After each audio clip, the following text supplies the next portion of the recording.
Et salut tout le monde, c'est Kotoko. Je vous présente un nouveau tuto sur un coffre, mais pour pouvoir savoir si son coffre est plein avant de l'ouvrir. Donc c'est assez pratique. Je vais vous montrer comment ça marche. Donc vous voyez, j'ai une lumière qui va m'indiquer si mon coffre est plein. Là j'ai mon coffre qui est pratiquement plein. Si je rajoute un bloc, enfin un stack, voilà, ça m'indique que mon coffre est plein. Et là par contre, vous voyez, mon coffre n'est pas plein. Ma lumière n'est pas éteinte, enfin n'est pas allumée. Donc c'est un petit système tout simple à faire, mais assez compliqué à comprendre. On va partir sur la partie explication déjà des comparateurs, parce que ça c'est un élément dans Minecraft qui est assez complexe à comprendre. Allez, à tout de suite.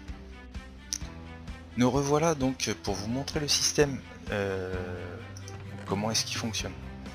Donc vous voyez là j'ai pas mon coffre qui est pas complètement plein. Il me manque un stack ici à remplir. Le système il se présente comme ceci, vous voyez, ça prend vraiment pas beaucoup de place. Et il fonctionne avec deux comparateurs et deux torches de redstone ainsi qu'une lampe de redstone. Donc c'est vraiment un système qui coûte pas grand chose. Je vais vous expliquer comment il fonctionne parce que c'est pas évident à comprendre. Donc comme on le sait tous, une torche de redstone, quand elle envoie un signal, elle envoie 15 poudres de redstone. Donc vous voyez, elle allume 15 poudres de redstone. Une torche seule. Ok. Donc on va reprendre cette règle. Donc là on est à 15 torches enfin 15 poudres de redstone qui vont être envoyées dans le comparateur. Lui, le comparateur, on lui envoie un signal de 15, il renvoie 15. Par contre, si je lui envoie un signal de 14, c'est-à-dire que je rajoute une poudre de redstone ici, donc ça va raccourcir, en fait j'envoie 14, puisque la poudre elle envoie 15, 14, et directement, alors 15, 14, et ça arrive sur le comparateur. Donc lui, il a 14 ici, il renvoie 14 ici. Et vous voyez, la 15e poudre de redstone ne s'est pas allumée puisque la 14e est là.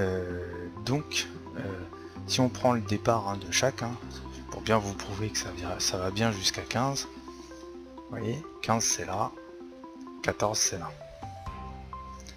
Ça c'est très compliqué à comprendre.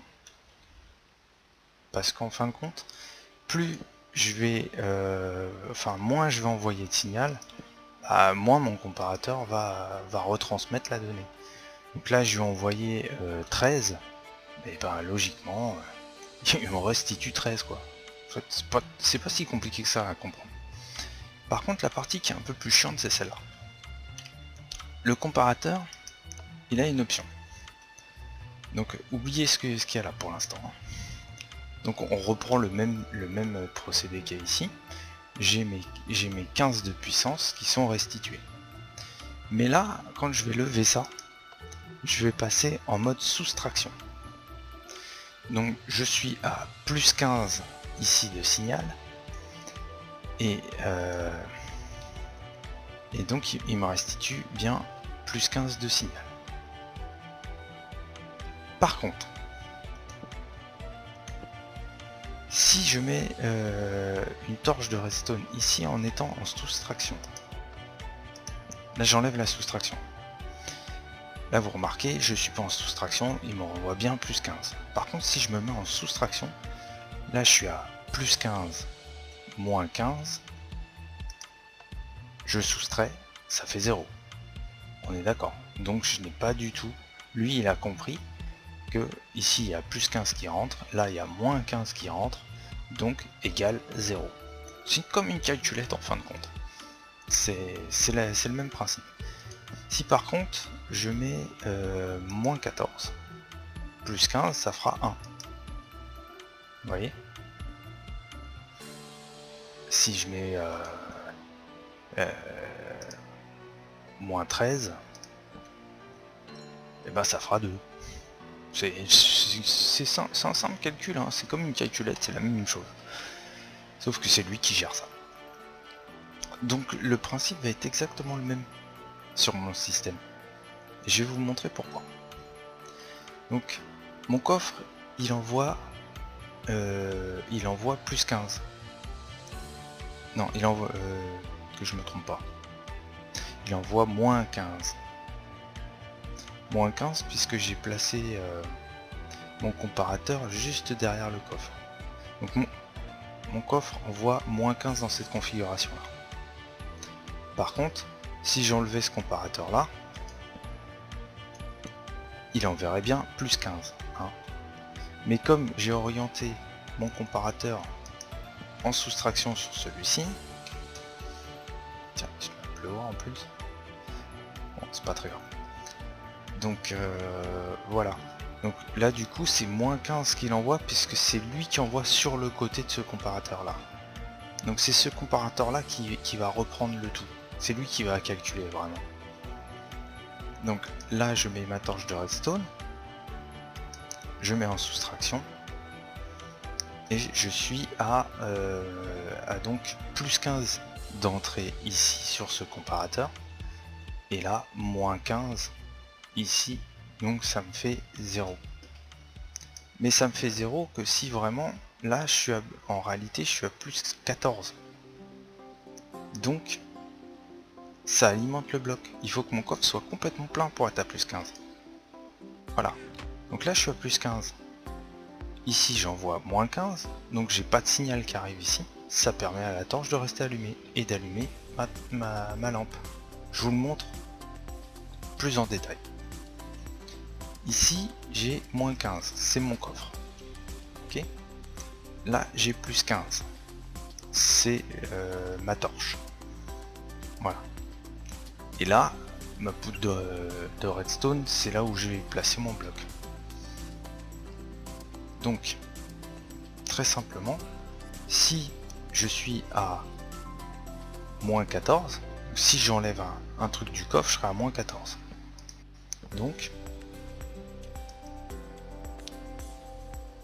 je serai à plus 1 ici. Parce que 15 moins 14, ça fait 1. Donc j'alimente mon bloc automatiquement. Et c'est ce que j'ai fait. Voilà. Donc c'est peut-être pas évident à comprendre. En sachant qu'un bloc qui est alimenté empêche la redstone de s'allumer si elle est posée dessus.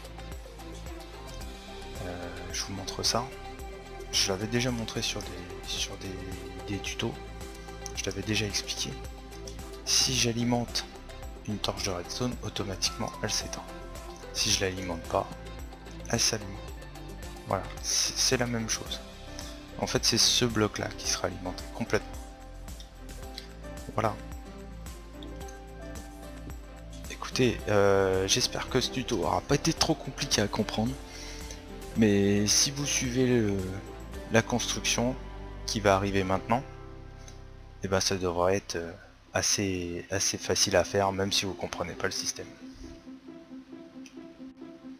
Donc nous voici de retour sur la partie construction.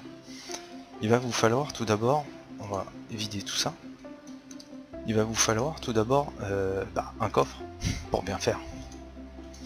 Alors surtout pas de coffre piégé. Parce que ça, je pense pas que ça modifierait les données, mais au cas où, on évite. Donc je prends un coffre qui va me servir pour ranger mes items. Je vais tout de suite derrière placer un comparateur. Et sur le côté, mettre un comparateur comme ceci. Ensuite je vais remonter la partie soustraction que j'ai expliqué tout à l'heure. Il va quand même falloir que je lui mette un signal, une force, et je vais mettre un bloc ici, celui qui sera alimenté. Donc du coup vu qu'il est alimenté, il éteint ma torche de redstone que je viens de placer, et ensuite il vous faudra tout simplement un bloc de lumière. Voilà. La construction est faite, après vous n'avez plus qu'à décorer. Donc j'espère que ce tuto vous aura plu. Ça vous permettra quand même, le jour où vous faites un peu de survie, de vous dire ah bah tiens, bah, j'ai des coffres qui sont pleins, c'est pas la peine que j'aille chercher ce type de ressources. C'est quand même plus facile visuellement pour savoir qu'est-ce qui nous manque réellement comme ressources. Voilà, et je vous souhaite une bonne soirée, une bonne journée, une bonne nuit, j'en sais rien, ça vous le gérez, ça c'est pas moi qui m'en occupe. Salut.